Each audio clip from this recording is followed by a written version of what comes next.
अब शाह फैसल ने कोशिश की मॉडर्नाइजेशन की, और मॉडर्नाइजेशन के नाम पे उसने ख़वातीन की तालीम और टेलीविज़न की जब बात की तो वहाँ पे एक दावत होती है, और वहाँ पे सारे जो शेख और जितने भी रॉयल मेंबर्स थे पैलेस में मौजूद होते हैं, और उस पार्टी के अंदर जो उस वक़्त किंग थे शाह फैसल, वो फैसल नाम का ही उनका नेफ्यू था, भतीजा था, उससे गले मिलने लगते हैं।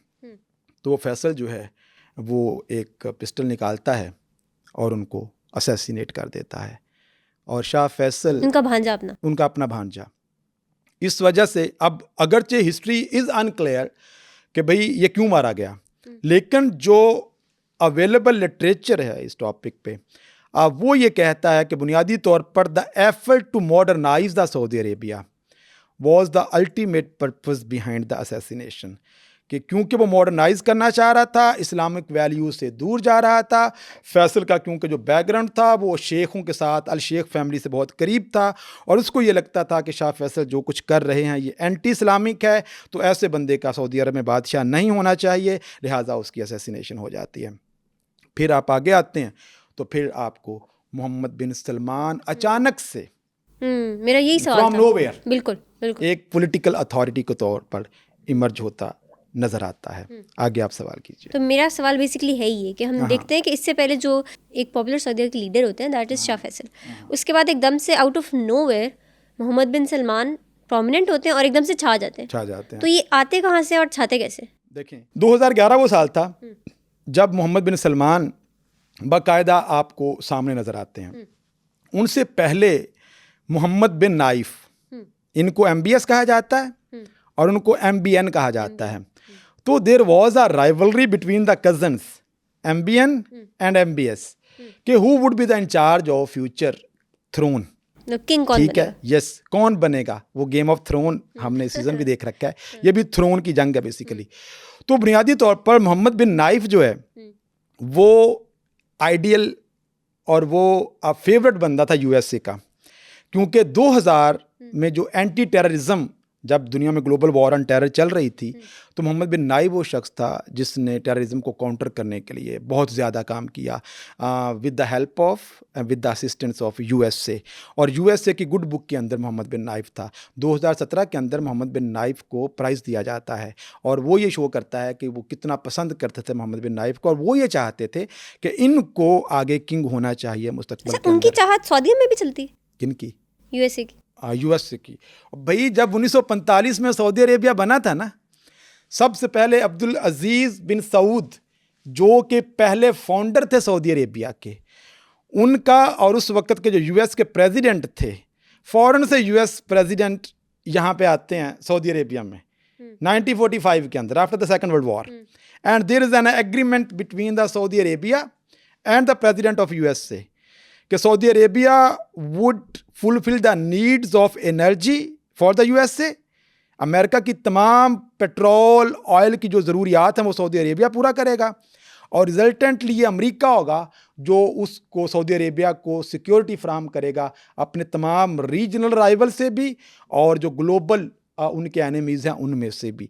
लिहाजा तब से आज तक USA और नेटो फोर्सेस के अंदर फ्रांस इटसेल्फ, UK इटसेल्फ, उनकी फोर्सेस जो हैं वो सऊदी अरेबिया की सिक्योरिटी में अपना किरदार अदा करती रही हैं। तो there was USA behind.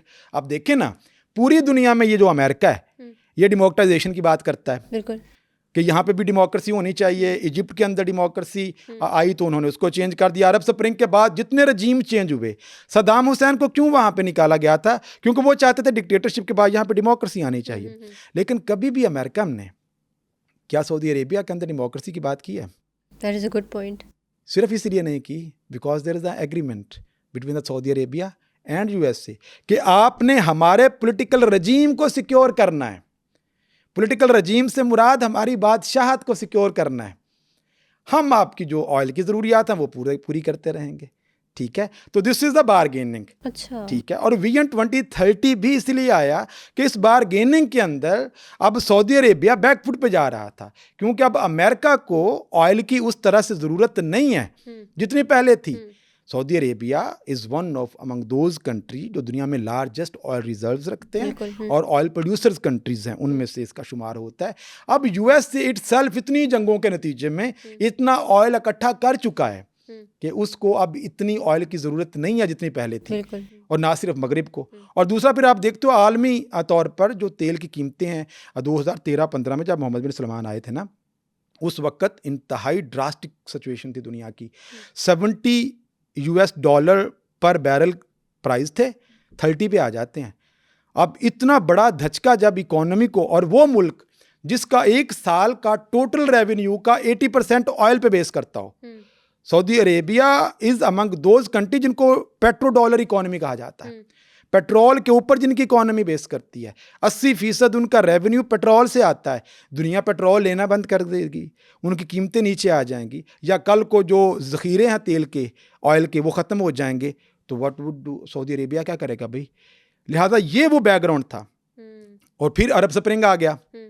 Arab spring ने आके जितने भी सऊदी अरेबिया के गिरदोनवा में मुल्क थे वहाँ पे थरथली मचा दी। बिल्कुल। इजिप्ट की रजीम गिर गया, लीबिया का रजीम गिर गया, मराकश का रजीम गिर गया, यमन के अंदर हुकूमत चेंज हो गई, ऊपर साथ बहरीन था, बहरीन के अंदर बस हुकूमत जाते जाते बची, ठीक है। और सऊदी अरेबिया को अब ये था कि अगर यहाँ पे भी ये चिंगारी फूट गई तो मेरी बादशाहत का क्या होगा?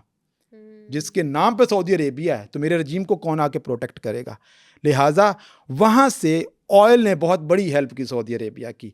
अगर ऑयल जैसी दौलत सऊदी अरेबिया के पास ना होती तो इकोनॉमिक कंडीशन ऐसी हो जानी थी सऊदी अरेबिया की कि लोग सड़कों पे आते, और वो सारा कुछ जो कुछ बाकी ममालिक में हुआ आपको सऊदी अरेबिया में भी होता हुआ नज़र आता, ठीक है। और उसके बाद बहुत सारे लोग ये कहते हैं कि जो विजन 2030 है ना, ये शायद dictated by the western countries, कि यूएसए डिक्टेट कर रहा है, अमेरिका इसको पैसे दे रहा है मोहम्मद बिन सलमान को, भाई ये लो डॉलर और ये सारा कुछ सऊदी अरेबिया में कर दो।